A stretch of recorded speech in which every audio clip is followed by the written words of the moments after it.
Um dos animes mais promissores que está estreando no ano de 2025 acabou sendo um anime que está lembrando muitas pessoas de Demon Slayer. Mas, por mais que esse anime esteja muito bem feito, a história seja muito boa e realmente tenham semelhanças nítidas, essas semelhanças vão até certo ponto. Então hoje, além de eu apresentar o anime pra vocês saberem se vai fazer sentido ou não vocês começarem a assistir, eu vou dizer onde é que esse anime tá passando, o porquê que a produção desse anime tá muito boa, mesmo sendo num estilo diferente do que as pessoas estão acostumadas, e também a gente vai dar uma olhada geral mais pro final do vídeo nas demais mídias, tanto mangá quanto a novel.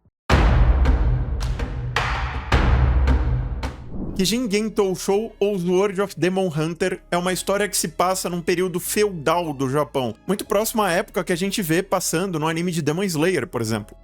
Como em Demon Slayer, existem Onis nesse mundo. E da mesma forma que Demon Slayer, a irmã do protagonista acaba virando um Oni. Pelo menos essa é a impressão que a gente tem num primeiro momento. Só que ao contrário do protagonista de Demon Slayer, que perde a família inteira pelo Muzan, que é o reizão dos Onis, que massacrou a família dele e tudo mais, o protagonista de Kijin simplesmente escolhe fugir com a irmã dele de casa, porque o pai dele estava abusando da irmãzinha dele. Afinal, a irmãzinha dele era uma meia Oni. E duas crianças na floresta, uma situação desesperadora no meio da chuva, passando fome, passando frio, acabam sendo adotadas por um samurai que estava de passagem.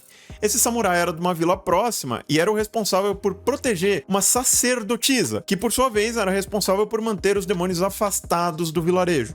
Nessa vila, o protagonista e a meia-irmã dele encontraram um pedacinho de felicidade. O protagonista, por ter conhecido pessoas maravilhosas, aprendido sobre o propósito dele, que no final das contas acabou sendo a arte da espada, e encontrado o amor da vida dele, que era uma menina mais ou menos da mesma idade dele, que acabou virando irmã de criação naquele momento. Da mesma forma que a menina meio Oni só queria a felicidade do irmão mais velho. Para ela, o mundo dela era ele. Então, por muito tempo, ambos encontraram um pedacinho de felicidade, por mais que eles estivessem pisando em teto de vidro. Vou explicar. Em um dado momento, a menina, que acabou virando irmã de criação dos dois, acabou perdendo tanto o pai quanto a mãe, por conta de Onis que invadiram o santuário daquela aldeia. A mãe dela era a sacerdotisa que protegia o vilarejo dos Onis, e o pai dela era o guardião da própria mãe. Ele de fato conseguiu evitar que o caos se espalhasse pro resto da vila, mas acabou perdendo a própria vida e a mulher, deixando a menina e os dois meninos que eles adotaram órfãos. Nisso, a amada do protagonista, muito novinha, encontra o propósito de vida dela, que é seguir os passos da mãe dela, virando a sacerdotisa pro vilarejo.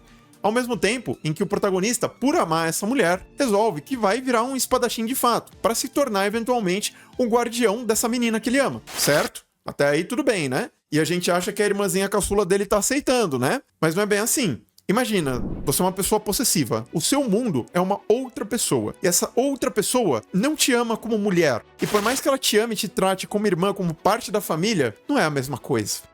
Essa menina ficou remoendo isso por muito tempo, e como ela era uma meia Oni, ela acabou impedindo o próprio crescimento do corpo dela para evitar disputar de verdade com a menina que ele realmente gostava, porque ela começou a priorizar a felicidade dele ao invés da própria felicidade dela. Só que isso criou uma oportunidade de ouro para uns demônios que estavam espreitando aquela vila, já que um desses Onis tinha a capacidade de prever o futuro, e não era uma previsão esporádica, espontânea, igual a gente vê em várias outras histórias. Era uma previsão bem precisa e concreta que permitia com que essa demônio enxergasse anos, séculos no futuro, incluindo o fato de que você vai deixar o like nesse vídeo aqui se você estiver gostando, e que você vai cogitar se inscrever no canal se você não for inscrito ainda. E depois de ver 170 anos no futuro, ela entendeu que os Onis seriam extintos a não ser que eles tomassem uma atitude. E a atitude que eles escolheram tomar era o quê? Estragar o relacionamento dos dois irmãos. Aí o negócio já começa a ficar violento. Que ao contrário de Demon Slayer, onde o Muzan simplesmente faz um teste beta lá com a família do Tanjiro, mata todo mundo por causa dos poderes especiais do pai do Tanjiro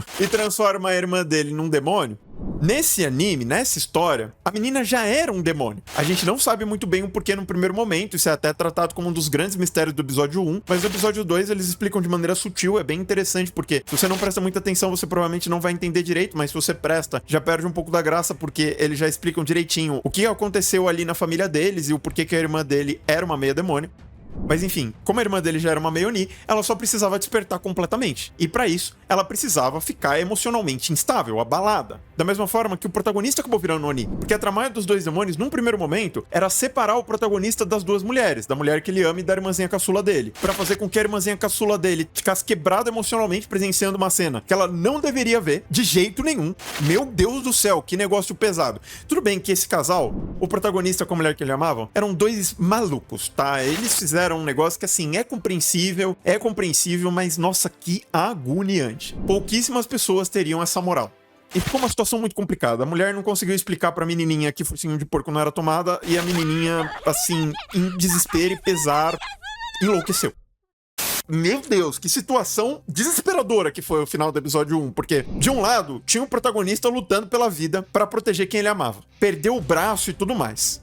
Do outro lado, as mulheres da vida dele estavam brigando num ponto que fez com que a irmã caçula dele matasse a amada dele. Basicamente na frente dele. E depois que ele perdeu o braço e derrotou o Oni, ele foi lá ver se estava tudo bem com a mulher. E a irmãzinha dele supostamente estava segura em casa na vila. Só que não. A irmã dele tinha crescido, virado um demônio completo, matado a menina na frente dele. E ele, naquele momento, percebeu que ele só tinha recuperado o braço porque o Oni que ele matou passou de alguma forma os poderes pra ele. Então, ao contrário de Demon Slayer, onde esse plot com o protagonista só acontece mais pro final da história e é por um tempo muito passageiro pra dar poder pro protagonista vencer o grande boss final, né? O grande vilão da história, que no caso é o Muzan. Em Kijin, isso acontece desde o começo e faz com que o protagonista e a irmã dele se tornassem, por motivos que não explicaram ainda, seres praticamente imortais. Então é uma jornada de drama com bastante diálogo e um pouquinho de cena de ação, mas o primeiro ponto que vale destacar pra vocês é muito menos pop do que Demon Slayer, porque tem muito menos lutinha do que Demon Slayer.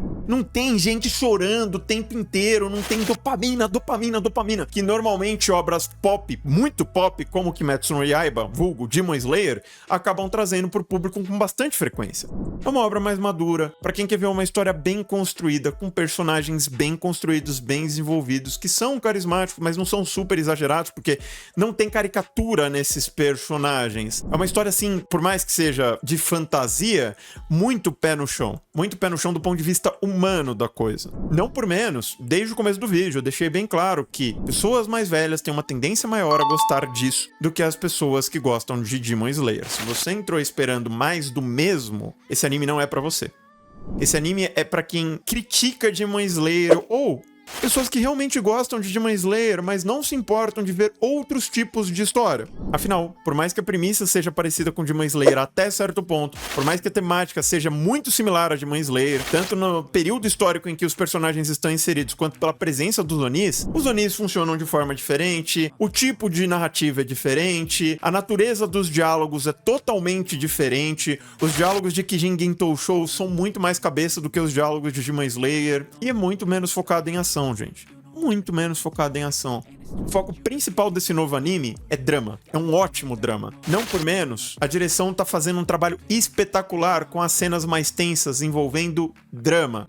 E a maneira como eles contaram a história nesse anime, que acabou sendo bem diferente da maneira em que o mangá começa contando a história, vale dizer, foi sensacional. Os eventos ficaram muito menos bagunçados, ficou muito mais simples pra você entender como a história começou, pra onde a história tá indo, por que as coisas no final do episódio que é desesperador aconteceram da maneira que aconteceram, é muito mais bem explicado que no mangá. Em parte, por conta da cronologia mais coerente dos eventos. E aproveitando o que eu falei do mangá, não é inteligente a gente comparar o anime com o mangá, já que o anime não é adaptação do mangá, os dois são adaptações da novel. Não é light novel, é novel mesmo. Aqueles livros que são escritos por pessoas muito qualificadas, então é uma história muito bem feita, o material original é muito bom. Eu li muito pouco, porque é dificílimo achar isso aí, mas fora a diferença criativa que eu mencionei pra vocês agora há pouco, do começo da história, né, que no mangá é bem diferente da do anime, o anime tá mais condizente com a novel, por mais que ambas sejam versões simplificadas do texto, e tá tão bonito quanto o mangá. E o mangá é sim bem quadrado. Ele é bonito, não é uau, mas ele é bom. O texto do mangá também não é muito bagunçado, é bem organizadinho, por mais que tenha bastante texto para os padrões de um mangá, os capítulos sejam longos. Afinal, tu tá adaptando uma novel? Mas não tem motivos pra você falar: Ah, o mangá é melhor do que o anime. A não ser que a sua preferência seja a mídia de mangá do que a mídia de anime. Se você prefere anime, que eu acredito que é o que a maioria das pessoas, pelo menos aqui do canal, acabam preferindo mesmo, não tem por que você ir pro mangá ao invés de assistir o anime. Gente, quando as duas mídias são boas, não tem por que ficar de clubismo, não, tá? As duas mídias são boas, pronto, acabou. Se você prefere mangá, vai ler o mangá. Se você prefere o anime, vai ver o anime. Você vai gostar do mesmo jeito. Ah, Vitor, mas eu sou sacugueiro. Eu não sei apreciar uma boa direção. Se não tiver cena fluida de ação, eu não quero ver. E eu também sou daqueles que só assiste anime da Ufotable. Então se não tiver poderzinho brilhando na minha fuça, eu não vou querer ver. Irmão, tá tudo bem. A história é boa, independentemente da mídia. Se você tá com birra, se tá com frescura com uma mídia, vai pra outra. O único porém, e a última coisa que tá faltando falar aqui nesse vídeo, é que infelizmente, pelo menos por enquanto, tanto o anime quanto o mangá não estão disponíveis em nenhuma plataforma oficial aqui pro Brasil. Mas, independentemente de qualquer coisa, você consegue achar ambos, desde que você pesquise o nome no Google. Principalmente se você pesquisar o nome em japonês, ok? Eu vou ficando por aqui, um forte abraço e até a próxima.